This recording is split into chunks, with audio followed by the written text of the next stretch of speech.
Over the recent past, reports surfaced of instances where financial institutions collapsed after they were allowed to do away with public money as they please. The most recent incident surrounds Ediri Trust Investments, or ETI. Ediri Trust Investments is part of the EAP group, and following a financial issue that arose, the depositors were gravely affected and they took to the streets demanding their money be given back. The government, taking the position of hero, said after a new investor is secured, the depositors will be given their money back. Later, it was reported that a new investor had come in with an investment of $75 million. However, until now, only $32 million have been received as an investment. Now it appears that the money is being used for another purpose rather than investing it in ETI as promised to the depositors. Our inquiries have revealed that the investment of $32 million had been used to obtain 100% shares of EAP Jewelers and Theatres and a 40% share of the EAP Media network. Following this investment, a new board of directors was appointed and 4 out of the 6 directors are foreign nationals. They are Omar Kandil, Don Cyril Rodrigo, Paul Xavier and Thomas Matthew. 4 foreign nationals have been appointed in replace of the 2 directors for the 40% share that can be transferred to the EAP board of directors. Is the Telecommunications Regulatory Commission of Sri Lanka aware of this? What action will they be taking on this matter? If the law of the land is being violated, why are the respective institutions not taking any action on the matter?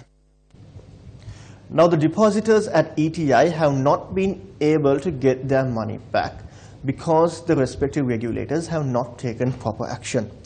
Now, there are 2 key personalities behind these incidents. Now, the question that everyone has in their mind is, who is the investor? Now, that is where we come to this individual here, Omar S. Kandil. Now, you might recall several years ago there was an attempt to send a satellite to orbit using a company called Supreme Sat. Now, it is through that company that Omar S. Kandil comes into the spotlight. Now, he was in the company that was formed for that purpose. Now, at the same time, another company comes into play with Omar Kandil, that is for the Horton Scrap project.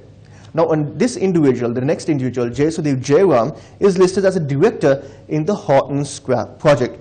So, as you can see, Omar Kandil and Jaisudev Jairam are both working as a group. They are together, and it is through them that the investment had come forward for EAP. Now, another reason why Jaisudev Jairam is very famous for is, you might recall that several months ago, he was detained at the Bandaranaike airport for attempting to carry foreign currency without proper approval. Now, several hours later, he was allowed to travel overseas, and it appears that the law was not properly enforced at that moment. It also appears that he was allowed to leave on a promise that that he would come back, and once he comes back, a proper investigation will be carried out. But it doesn't appear to us that a proper investigation was carried out at all over that matter. Now, it is at the very same time that many media outlets in the country started reporting that Lanka Mobile was going to invest in EAP, and Jaisudev Jairam, the person who was detained at the airport for a few hours, was serving as the middleman for that process. Now, Lanka Mobile came into the country to also invest in a telecommunications service provider. However, the Telecommunications Regulatory Commission rejected that proposal, and it died from there on. Now, Lanka afterwards disappeared. What happened to them was mysterious. They are now out of the picture. At the same time, on the 12th of January this year, Omar Kandil and Cyril at EAP go and form a company in Singapore. Now, this company is called Blue Summit Capital Management. And now this company is the one that is putting forward the investments for EAP. Now, it is through this company that Kandil and Jaisudev Jairam and Cyril are also making their entry towards being board directors at EAP. Now, the issue is that ETI faced a financial crisis, and most of the people who deposited at ETI are people who are pensioners or people who want to have a better life for their children, who are depositing money for the future of their children. But the investment is coming for EAP's media company, the jewelry company, and the theatre company.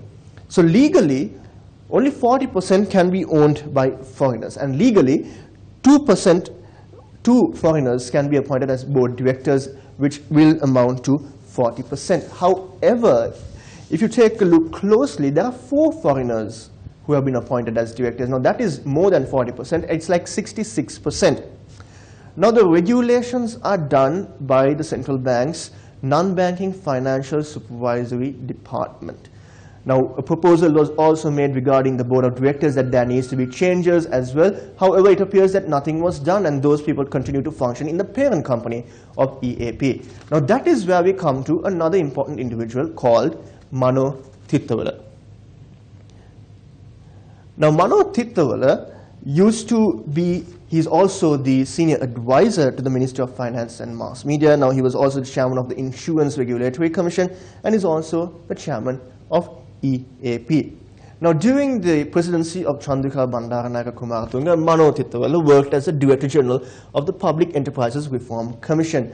Now, certain incidents that took place during that time have been exposed once again by MP Vasudeva Nanayakkara in his letters to Parliament, calling for action be taken and the law be enforced on certain shady transactions like the Waters Edge transaction as well as the Marine Services transaction as exposed by MP Vasudeva Nanayakkara. Now, rather than giving the money or the investors' money to the company that is facing a financial crisis, they are investing in the media and jewelry company. Another question is, only 32 million has come in from the 75 million. So where is the balance? Where is the balance money of this investment? Now, we also wish to pose this question to Mr. Mano Thittawala. If we are wrong, if all the things that we exposed, we will give you an opportunity to prove them wrong. In addition, we also challenge you on a certain matter. It is reported that you also own a company that provides employees to banking institutions on contract basis. If this is also wrong, you may challenge us, and we challenge you to expose that as well.